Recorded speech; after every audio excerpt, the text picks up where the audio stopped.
좋은 후기들을 남겨주시는 반면 한 분이 아이디를 바꿔가면서 7일날도 올리고 13일날도 올리고 계속 저에게 지속적인 안티 관심을 갖고 계셔 주시는 분이 있어요. 그러니까 악성 댓글부터 누군가를 저격하는 사람들, 그리고 이 책의 101페이지에 나왔던 그 고객도 심리 상태는 이거예요.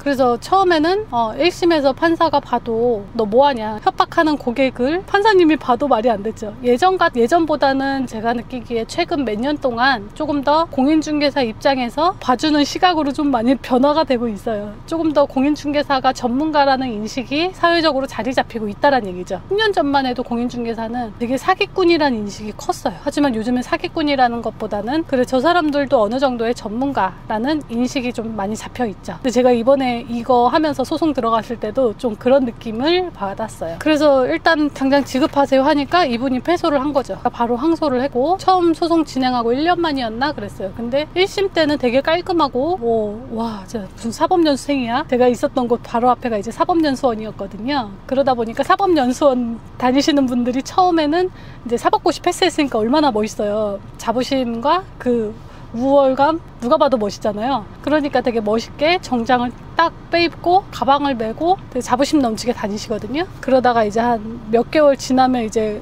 그냥 다시 고시생으로 돌아간 복장으로 사법연수원을 왔다 갔다 하시는데, 이분을 제가 법원에서 처음에 1심에서 봤을 때는 딱 그 모습이었어요. 진짜 누가 봐도 대기업을 변론하러 온 사람처럼 그런 기세등등함을 가지고 오셨었고, 그러다가 2심에서 만났을 때는 정말 제가 10m에서도 냄새 때문에 접근할 수 없을 만큼 스트레스를 많이 받은 모습이었어요. 그래서 그걸 보다 보니까 이 사람도 원래 나쁜 사람은 아니었구나. 그동안의 관례적인 행동과 관례적으로 이런 일들을 보다 보니 이런 욕심을 좀 부린 것 뿐이겠구나 하는 생각이 들었어요. 안쓰러운 게 있죠. 그러니까 사람들이 이렇잖아요. 내가 발을 뺄 수 있을 때 빼야 되는데 그 뭔지 모를 그 주변의 분위기와 상황 때문에 그거를 못 빼고 나면 나중에는 돌이키고 싶어도 돌이킬 수 없는 상황, 그때 후회해봤자 할 수 없는, 뭔가 정리가 안 되는 그 상황에 놓인 사람 같았어요. 그래서 좀 되게 안쓰럽기도 하고, 그리고 원래 나쁜 사람은 아니었겠구나. 어떻게 보면은 공인중개사들이 그런 모습을 계속 보여줬으니까 이런 장난을 쳤을 거 아니에요. 만약에 공인중개사들 대부분이 너 그런 장난 치지 마 라고 단호했을 수 있었다라면, 그리고 그런 뭐 사례나 이런 게 인터넷에 떠돌지 않고 또 그러하여튼 빌미를 제공 안 했다라면 이 사람이 이런 욕심을 부리진 않았겠구나 하는 그런 좀 생각이 들었었어요. 그래서 그런 부분이 좀 많이 안쓰럽기도 했고, 또 어차피 공인중개사는 소송에서 어느 정도에서 정리를 안 해주면 은근한 괘씸죄에 들어가기도 해요. 자, 공인중개사는 선에수로 떠도는 것만으로 중개업을 하려고 하면 절대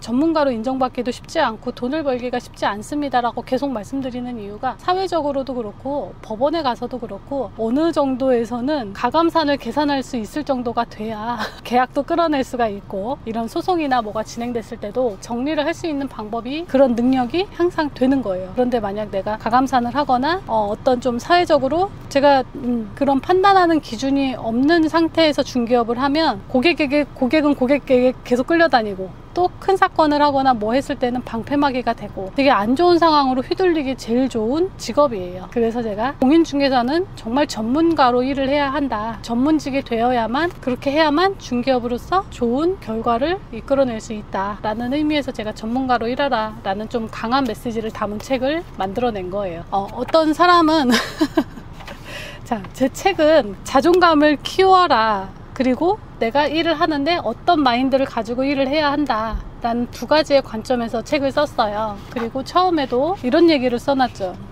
저는 A는 B고 B는 C다라고 절대 알려주지 않는다. 하지만 저의 노하우와 가장 깊은 뿌리 기둥을 내 사례들에 녹여내겠다라고 분명히 써놨어요. 그리고 이 첫 페이지는 책을 구입할 때 미리 보기에 오픈이 되는 페이지예요. 그럼에도 불구하고 대다수의 중개업을 해보시고 정말 고객들하고 많은 분쟁을 해보신 분들은 거의 대부분 너무 좋았다, 이런 사례를 볼 수가 없었다라는 좋은 후기들을 남겨주시는 반면, 지금 제 책을 판매하는 서점, 인터넷 서점의 리뷰란에 보면 한 분이 아이디를 바꿔가면서 7일날도 올리고 13일날도 올리고 계속 저에게 지속적인 안티 관심을 갖고 계셔 주시는 분이 있어요.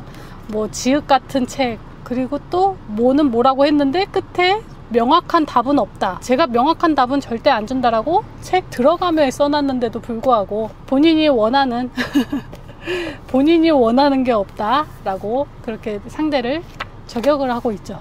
그래서 사람들 보면 안티 댓글, 그러니까 악성 댓글부터 누군가를 저격하는 사람들, 그리고 이 책의 101페이지에 나왔던 그 고객도 심리 상태는 이거예요. 가장 중요한 심리 상태. 누군가를 저격해서 모욕적인 댓글을 달거나 아니면 그 사람을 비방하는 글을 계속 쓰는 사람이거나 하는 사람들은 심리 상태 두 가지예요. 첫 번째는 결핍으로 인한, 그 사람이 무언가를 원하는, 그 사람이 갖고 싶은, 아니면 그 사람에게 뭐가 없는 그것 때문에 의한 결핍. 두 번째는 상대를 저격함으로 인한 본인에게 이득이 되는 사람이 하는 행동인 거죠. 저게 안 돼야, 저 사람이 카더락 통신으로 인한 나쁜 의견이 들어가야 내가 상대적으로 이득을 받는 사람. 아니면 1번 결핍, 내가 뭔가를 받아내고 싶거나, 아까 이 고객은 결핍이었죠. 본인이 뭔가를 받고 싶어. 근데 빌미도 잡았어. 그런 경우에 결핍으로 인해서 상대를 저격하고, 그로 인해서 본인이 이득을 취하려는, 결국은 본인의 이득과 다 상관관계가 있는 건데, 실질적으로 중개업을 하면서도 정말 못된 고객, 저 사람 정말 어떻게 저럴 수가 있어 하는 고객들을, 그 심리 상태를 분리해 보세요. 대부분 두 가지에서 정리가 됩니다. 그 사람에게 필요한 결핍 또는 나를 저격하거나 나를 비방함으로 인해서 본인이 이득이 되는 사람, 둘 중에 하나예요. 본인의 부족함을 남을 요구를 함으로 인해서 채우려는 사람, 또는 나를 저격함으로 인해서 본인이 이득을 받을 위치에 있는 사람, 거의 두 가지로 분류되니까 중개업을 하시면서, 또는 저처럼 유튜브 영상을 만드시면서 악성 댓글 다시는 분들 있잖아요. 그리고 악성으로 비아냥거리고 이러시는 분들 대부분 요 두 가지예요. 심리 상태. 그러면 내가 화날 일도 없는 거예요. 어차피 본인의 문제로 인해서 여기다가 그 김세희 작가님이 올려놓는 말처럼 맨날 죽은지를 갖다가 놓고 그 죽은지만 보면서 계속 얘기를 하고, 그걸 가지고 이 사람을 어떻게 나쁘게 하고 싶은 거죠. 그래서 그런 심리 상태에 있는 사람까지 우리가 신경 쓰면서 갈 필요가 전혀 없죠. 이 세상 너무 아름답고 놀 것도 많고 볼 것도 많고 즐길 것도 많은데, 굳이 그런 결핍에 휩싸이고 상대를 저격함으로 인해서 본인이 이득을 받을 수 있다라고 생각하는 그런 나쁜 사람들 때문에 저희 감정과 시간과 그런 걸 소모할 필요가 없죠. 중개업을 하다 보면 멘탈이 더욱 강해져야 돼요. 그리고 저희 유튜브 영상 찍는 것도, 저도 아직 구독자가 많지도 않음에도 불구하고 악성 댓글 달아주시는 분들이 있어요. 이런 분들 때문에 굳이 스트레스 받을 필요 없다라는 데에서 제가 이 두 가지의 심리 상태를 말씀드리고자 오늘 영상을 찍어 보았습니다.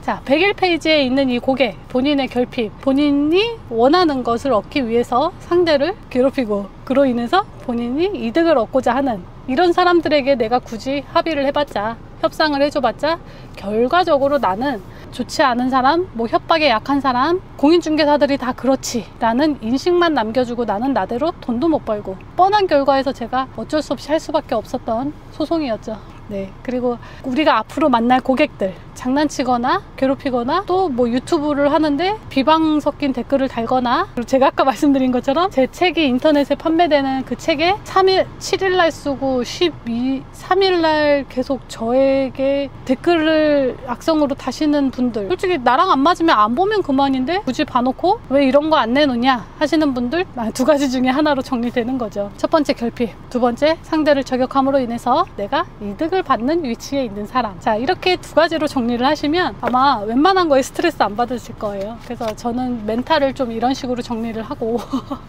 중개업 할 때 특히나 이런 식으로 제가 빨리빨리 정리를 하고 사건을 마무리를 하고 하다 보니, 조금 전까지만 해도 고객과 쌍시옷을 연발하며 싸우다가도 또 금방 평온한 상태가 되는 이유가 좀 이런 데 있습니다. 그래서 이런 멘탈 잡아가는 거를 제 책에서 조금 더 캐치하시면서 중개업을 편하게 하셨으면 하는 생각에 이번 영상을 만들어 보았습니다. 세상에 할 일 너무 많죠. 하고 싶은 것도 많고 즐길 것도 많고 아름다운 것도 너무 많아요. 그런데 그런 안 좋은 사람들 때문에 안 좋은 심리 상태에 놓여 있는 사람, 그러고 보니까 안 좋은 사람은 없죠. 세상에 나쁜 사람은 없는 것 같아요. 하지만 그냥 그 상황에 그 사람의 결핍으로 인하거나 아니면 저 사람을 저격해서 내가 이득을 얻을 자리에 있는 사람, 그냥 그 환경과 위치, 그 분위기 때문에 이 사람이 잠깐 나빠지는 거지, 사람 자체가 나쁜 거는 거의 없는 것 같아요. 그냥 그런 상황에 놓인 사람들 때문에 그 사람들의 기분과 그 안 좋은 기운을 내가 굳이 받아들이고 나까지 힘들 필요 없잖아요. 항상 행복하고 즐겁고 초긍정 마인드로 중개업을 하셨으면 합니다. 네, 오늘 영상은 여기까지 하고요.